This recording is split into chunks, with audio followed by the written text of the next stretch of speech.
So this is the fourth method we are going to learn today is the Castiglione's method to find deflection of beams.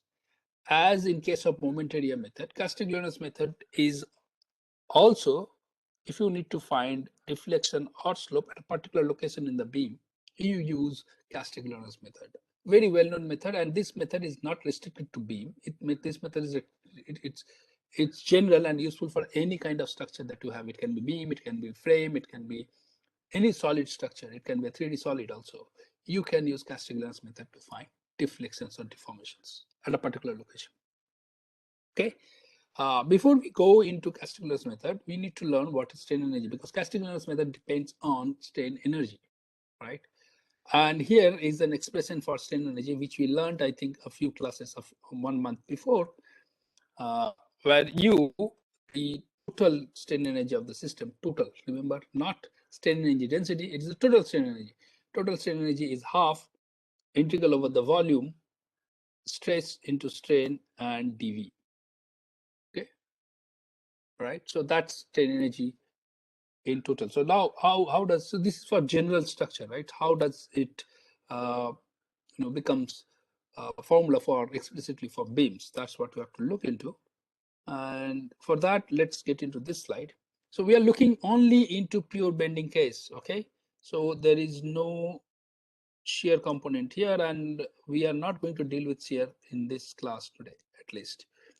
Okay, and when I say there is pure bending, we are assuming the contribution of bending in due to bending stress is almost like 90, more than 95, 96, 98%. Okay, it's not, so the contribution of shear in the energy is lesser than 5%. All right, and therefore no shear force is considered in this energy calculation. Okay, if I do that, then my bending stress is sigma b. Sigma becomes only bending stress, so there is no tau into it, only bending stress, which is equal to Young's modulus into the strain at that location. Both are axial, right? Bending stress and bending strain both are axial. Okay, and therefore sigma into epsilon can be written as sigma b square by E, right? Because this epsilon can be converted to sigma b divided by E. So it becomes sigma b square by E. Sigma b is bending stress. And now sigma b can be written from these two expressions as my by I. You already know this. Bending stress is given as m is the bending moment at that cross section into y, which is location of that point above or below the neutral axis, and divided by I, which is second moment of area of the cross section. Now this is sigma b square, so you square it, so you'll get m square by I square, and there is a E, so EI square comes out here, and there is Y, so it becomes Y square, right? And dV can be written as dA into dx. Okay, dV can be written as dA into dx, right? Now y square dA, we all know, is again the second moment of area, right? So that converts into I again. So that I and this I square cancels, so it becomes half integral over the length now, not over the volume, over the length 0 to L, m square by EI into dx. Okay, that's the formula that we're looking for bending stresses, energy due to bending stress. Okay, so this is what you write it. Let me finish a little bit, Archis, then I'll get back to you. U is m square dx by 2 EI. Okay, that's what we got from here, which can also be written as EI by 2 d square v by dx square. Now d square v by dx square whole square. Now d square v by dx square for a linear case is equal to kappa, right? Okay, curvature for a linear case, and therefore it becomes EI kappa square, EI kappa square dx. And this is the formula. You will see many of the books and many of the advanced books and many of papers, research papers, research monographs will write it. Strain energy in bending as for a linear case is 0 to L EI kappa square. So this is for linear case.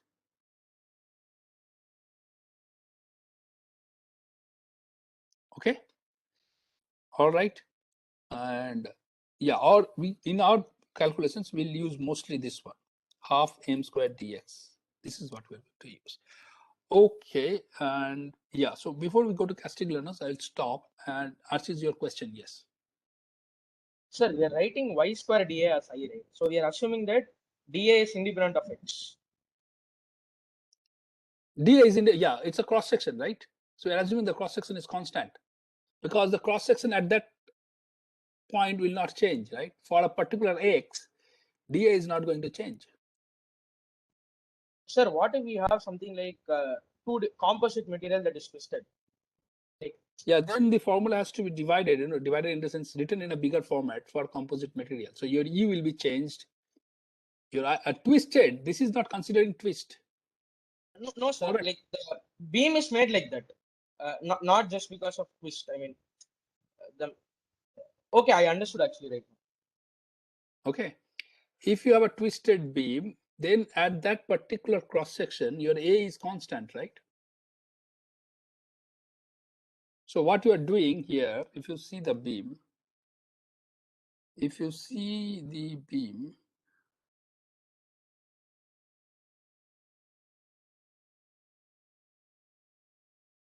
okay.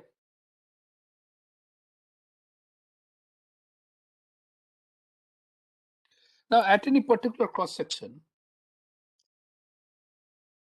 it is like, if you see it here, it is like this, right? And here the dA is. And therefore you are integrating over this only. And this is y squared dA, then becomes equal to I.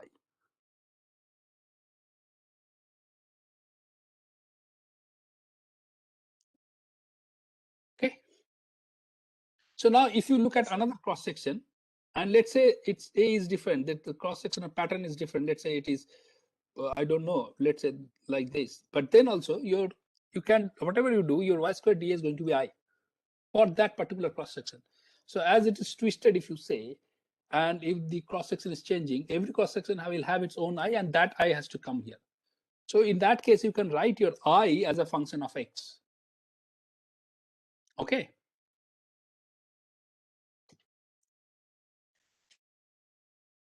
So that way, the formula still is valid. Only thing is your I will be a function of x. And if it's a composite beam, then your E is also going to be a function of x, or you use an equivalent E, whatever you want to do. But the formula remains. The changes that you have to do is you have to make sure E becomes equivalent, I becomes a function of x, or E becomes also a function of x. So those changes you have to do. Okay. Sir, yes, sir. In the formula we had, sir, we cancel I, no, sir, on the numerator and denominator. Yeah. Yes, sir. Here actually we have this y squared dA, sir, but like I is basically integral of it, right? So will that affect the cancellation, or will it not, sir? No, it will not affect. So you are telling that I is equal to integral of y squared dA, but that integral is over area, right? So what happens is you have this integral over length. So there is a step jump here. You have this integral over the volume, right? Okay. Right. Yes. Now M is constant at a cross section, E is constant at a cross section, I is also constant at a cross section. So they are independent of dA. They are function of x. So they may change over the x, but they are not. So if you see this cross section as I was drawing here, this cross section, right? Your M is not going to change at this cross section. Neither your E is going to change at this cross section, and neither your I is going to change at this cross section. So they can be outside the integral of area. So this can be written as integral over length, M squared by E I square into integral over area, y squared dA, and over there is a dx. Okay. Now that area integral over y squared dA becomes your I. Okay, sir, I get it. Is that clear? Yes, sir. Got it? Yeah. So we can do that because these things remain constant in a cross section. Okay. Right. So Castiglionis theorem. So Castiglionis theorem uses strain energy, and it is a general theorem, which by which I mean it is not only restricted to beams. Okay, it is a general for any kind of structure that you take, even a 3D structure. If you want to find deflection or deformation at any point, you have to use Castigliano's theorem. So its power is quite big. It's very powerful. What it says that deflection at any location I will be given by partial derivative of the total strain energy with respect to any point load at that location I. Okay, so partial derivative of strain energy of a structure with respect to any load is equal to the displacement corresponding to that load and in the same direction. All right, so delta, if the deformation is delta and P is the load, delta will be along the direction of the P. So if P is vertically downward, delta will be vertically downward. If P is vertically upward, in our case beams, then delta will be vertically upward. And U is the total strain energy due to whatever load you have. Okay, all the loads, all external loads have to be counted for calculating calculating U. Okay, so you can write it as delta I is equal to del U by del Pi. Why del it is written? Because U can be function of many kind of loadings, right? It not be only function of load P. Now U is m square Tx by 2ei for our case. So this is for a linear case. Okay, linear case, pure bending. Okay, linear pure bending. So that you don't forget.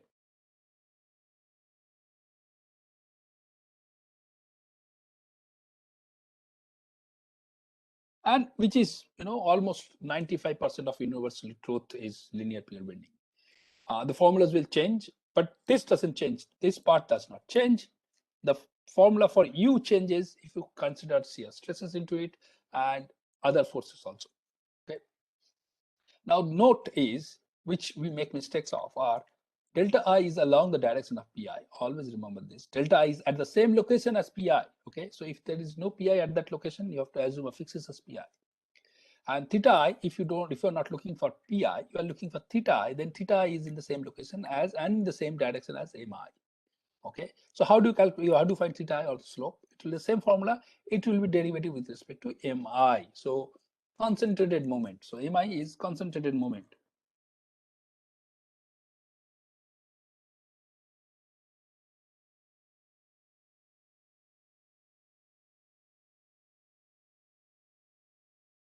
Okay, that is what you have to use. Sometimes some books will use this formula because 0 to L, neither 0 nor L is function of Pi. So I can put this inside and take derivative. It will become m by ei and del m by del Pi, right? Because only P is m is function of P. Bending moment is function of P, neither E nor I. So many books will write this as a formula where they represent this guy as small m. So small m into capital M by ei, where small m is derivative of bending moment with respect to the load P. So that different way of writing the same thing. Okay, now let's look at few problems. Very simple problems we'll take. And first one is a cantilever beam with a point load at the tip. We have solved it in the last class, and we know the formula for deflection for this is at the tip, the deflection is going to be PL cube by 3i. And we have to remember this, we cannot forget. Now, its bending moment is going to look like this, right? And the bending moment formula is minus P into X. We know it's a negative bending moment because it's a hogging bending moment. Tensile at the top and compression at the bottom. Therefore, it's going to be a hogging bending moment and its value is going to be P into X at any location X. So Mx is minus Px. So total strain energy is going to be integral of this whole area, right? So I would write it as half into 0 to L P square X square by EI into dx, right? M square is P square X square. So negative becomes positive. Now I have to find deformation at this point A. So deformation at this point A, if I have to find, I have to take derivative with respect to the load P. So I'm taking a V0 or not V0, let us write a delta, not V. Delta at A. Delta at A is equal to del U by del P at A. So that is also, let me write at A. So now if you take derivative, what are we going to get? 1 by 6 P square EI by L cube. Take a derivative with respect to P, it becomes PL cube by 3I. Okay. There is a 2 that comes out, 2 and 6 cancels and it becomes 3. L cube remains L cube, EI remains EI. P square becomes P. 2P on 2 and 6 cancels, right? So it becomes 3 PL cube by 3, which is same as we have found from integral formula from Maculus bracket method, and also from moment area method. See how easy, how quick it is. Okay.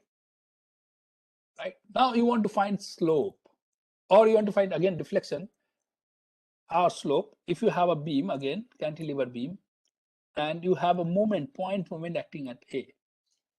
Okay.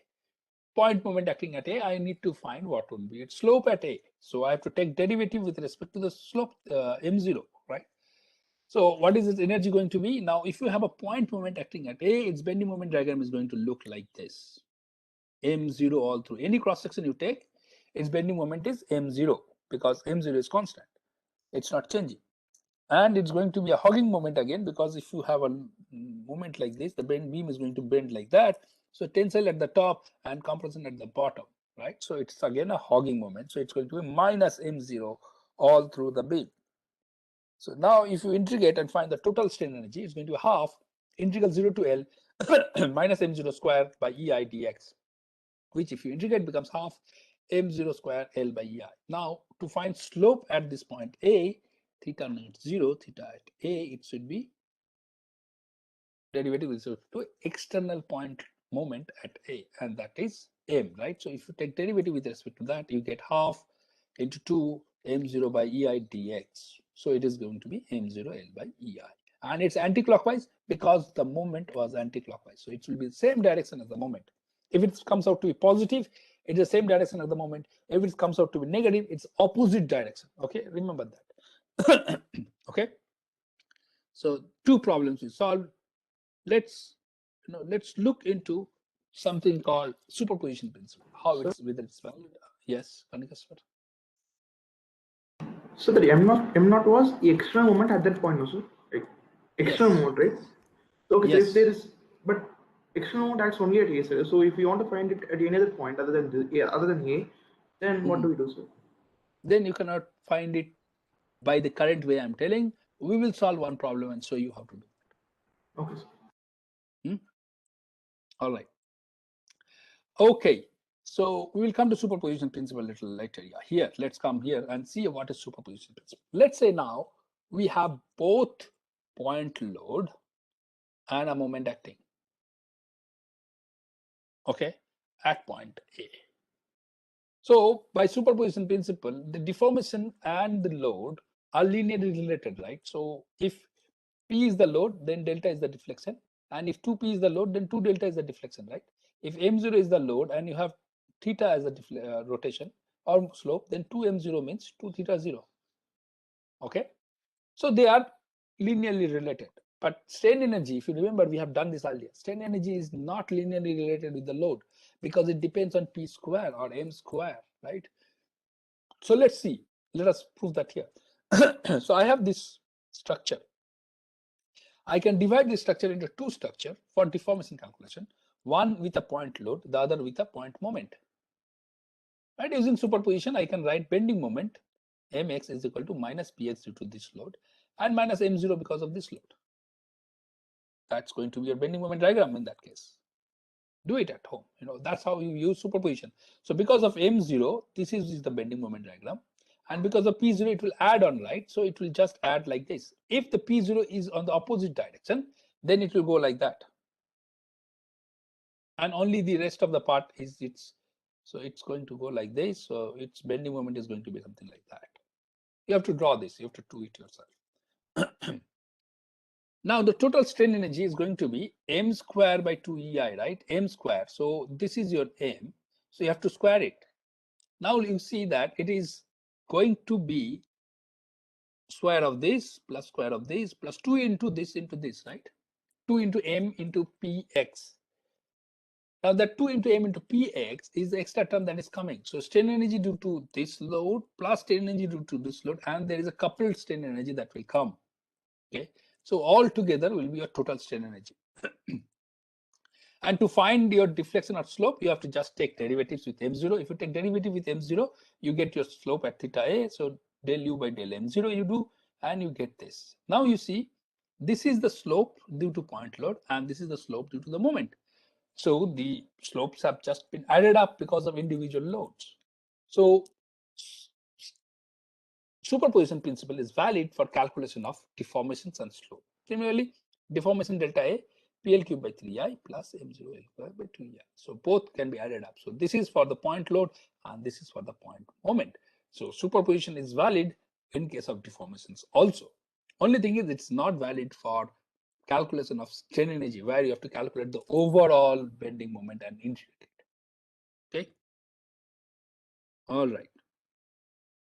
Yeah. So the derivation is here. How did I get this solution? The derivation is made here. You take a derivative and you show all the derivatives, and superposition is valid for both the cases. It's shown here. Now let's say I'll come to now Kanikastra question. Let's say I have this problem, right? I have a cantilever beam and I have a point load acting here. Now I've been asked not to find deformation, but to find slope at A. Now for finding slope, my formula is theta 0 is del u by del m0. I don't have any m0 here. What do I do? Right. So here is Kanikastra, your answer is you assume a m0 here. Affixes as m0. So I'll put affixes as m0 here. Okay. Counterclockwise I put. And then I calculate the total strain energy. The total strain energy is going to be minus px minus m0. Right? Integral over 0 to L 1 by 2 EI. That is going to be a total strain energy due to point load that is acting in reality and due to the fixed scissors moment m0. Now I can take theta 0 is equal to delta u by delta m0. And if I do that, what do I get? It becomes del mx by del m0 is minus 1. Okay, so that is what theta 0 is equal to 0 to L. You do this derivative and you get all the things. After doing all these, what you have to do when you get the deformation, once you get the slope or deformation, once you finally got it, you have to substitute m equal to m0 equal to 0. Okay. In this case, I don't need to because there is no counterpart that has come due to m0, right? That's why no, you probably need to, yeah. So px plus m0 that will be here, and then you put m0 equal to 0. So that part goes off, and your solution is half PL square by 2 by EI.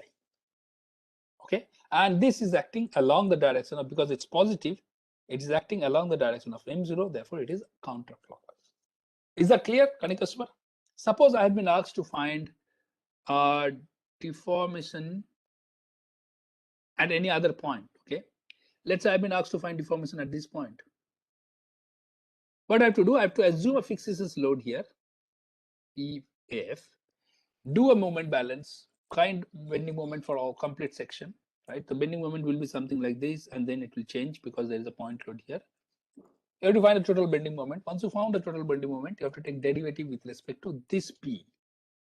Once you finish taking derivative of the total strain energy of that P, put this P equal to 0. That gives you the solution.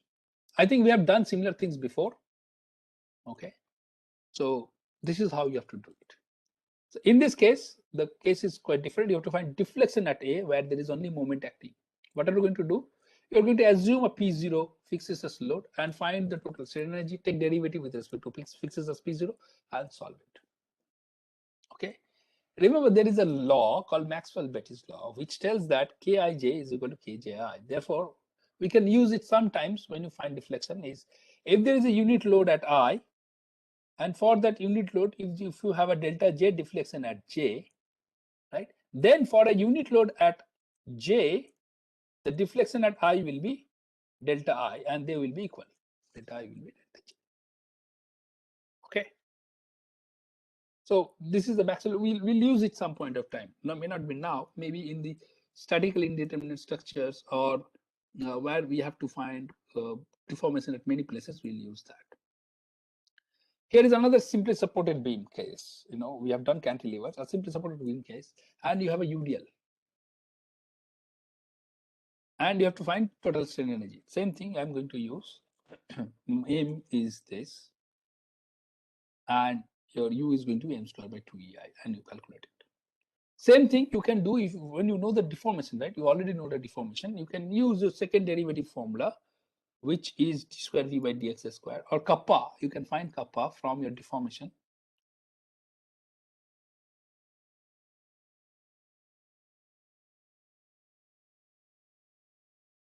Okay, which is equal to minus qx by 24 ei. Some of these formulas you have to remember, may not be for this class, this course, but later. Once you do that, you can put it and you will get the strain energy. Both the strain energy are going to be same. Now, if I have been asked to find deformation at the center, but there is no point load at the center, I need a point load to find deformation at the center. What am I going to do? I'm going to assume a fixed SS point load here. Once I know a fixed SS point load, I'll find my bending moment, and then this is the bending moment, and then I will find the total strain energy, which is going to be something like this. Once you know mx, you can do mx square, mx by ei into del mx by del p. This is the other way I said, the other method, but this is easier to find actually. Instead of taking derivative of m square, you can find derivative of m by p, right? So that if you do and put it back here, and you can solve the problem. Remember that your integration has to be 0 to L by 2 and L by 2 to L, because your moment is going to change its direction here. Okay, so that you can do, and you can solve the problem. All right, I'll ask you to solve a few problems. One of them is this one. The other one that I did a little bit before. You have a cantilever beam, but the point load is acting from here. And there is a bending moment that is acting.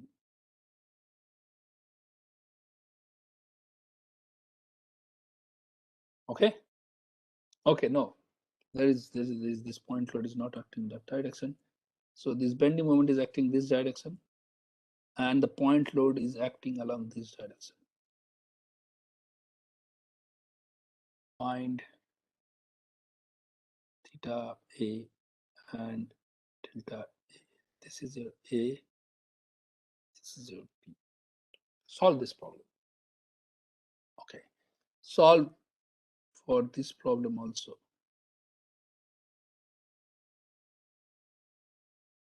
You have 1 point load given here, and find deflection.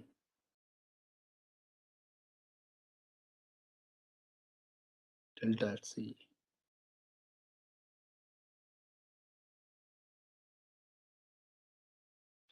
Solve these problems.